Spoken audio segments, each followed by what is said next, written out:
Je n'y suis à strictement pour rien sur ses résultats. Comme je vous ai dit, elle avait un talent déjà pour moi qui était hors norme.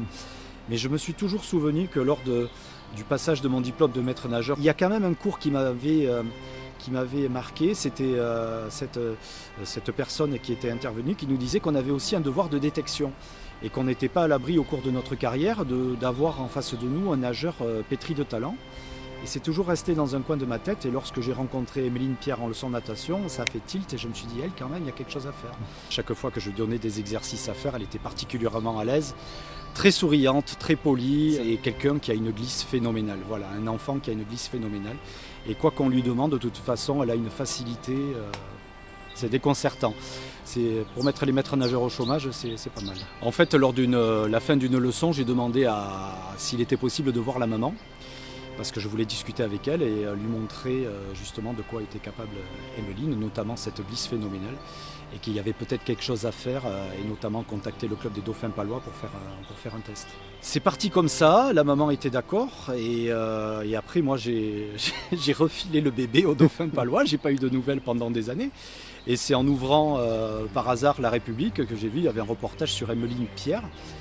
J'ai pas fait « Ah, c'est Emeline ?» Non, Emeline Pierre, ça me parlait. Et puis j'ai gratté un petit peu en lisant l'article. Je me suis dit « Mais c'est Emeline Pierre ?» J'ai laissé un commentaire sur le reportage sur Facebook. Et effectivement, la maman a dit « Oui, c'est bien Emeline. » Et les JO, là, on ne pouvait pas y couper, hein, c'est évident. J'ai suivi ça de très très près. J'ai essayé de voir tout en direct. J'ai bien fait d'en parler à la maman. Peut-être qu'elle aurait été détectée plus tard. J'en sais rien, mais moi j'ai fait mon job quelque part et je suis content pour elle, je suis ravi pour elle. C'est la course d'une vie à 24 ans seulement, 100 mètres nage libre. Emeline Pierre, la nageuse de Brest, ligne d'eau numéro 3 aux côtés d'Aurélie Rivard qui est partie très vite avec également Warrington, la Britannique bonnet rouge. Gros départ, mais elle revient déjà tout de suite. Tout de suite, elle est dans la course. Elle a perdu un peu de temps sur le départ. Ce n'est peut-être pas son meilleur. Mais là, tout de suite, elle se remet dans la course. Elle n'a pas envie de lâcher, on le sent. Donc là, tout va se jouer au virage. C'est sur le début du retour. Tekini tout en bas. Et puis regardez Emeline Pierre, deuxième position, c'est très bien ça. Très belle coulée. Très belle coulée pour Emeline Pierre et profiter du travail d'Aurélie Rivard pour se coller à la ligne, pour en profiter, pour passer devant. Regardez, Aurélie Rivard, c'est juste la meilleure nageuse de la planète. Il faut pas craquer. Emeline Pierre qui est en train de tenir à 15 mètres de l'arrêt, mettre le bassin à feu et à sang. Et oui, elle le fait. Emeline Pierre, championne paralympique. Ouais, médaille d'or. Championne paralympique. Emeline Pierre devant Rivard. Exceptionnel. Elle l'a fait. La Brestoise a mis tout le monde au rade.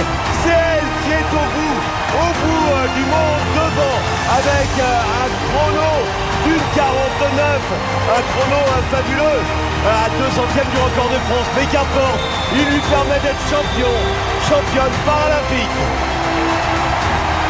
Oh l'exploit. Le bassin à feu et à sang. Quel bonheur de voir Emeline qui réussit enfin à tutoyer les étoiles. Une médaille d'or encore en plus pour la France. Monsieur le maire, mesdames et messieurs les élus et chère Emeline, bonjour à toutes et à tous. Avant tout, félicitations Emeline.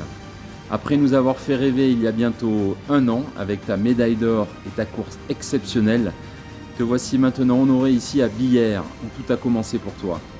J'imagine ta joie de voir ton nom désormais associé à cette piscine qui t'a vu faire tes premières longueurs et tu peux être très fier, bravo encore. C'est un très bel hommage que la ville rend à sa championne. Bravo pour cette superbe initiative et surtout merci de contribuer à faire connaître nos championnes et nos champions paralympiques. C'est un très beau symbole de l'engagement de Billère en faveur du sport et de l'inclusion et on espère vraiment que d'autres villes vont s'en inspirer bien au-delà de notre cher Béarn. Encore bravo à tous. Merci à Emeline, bravo Emeline, merci à la ville de Billère pour votre engagement et puis je vous dis à bientôt. Adi Chat.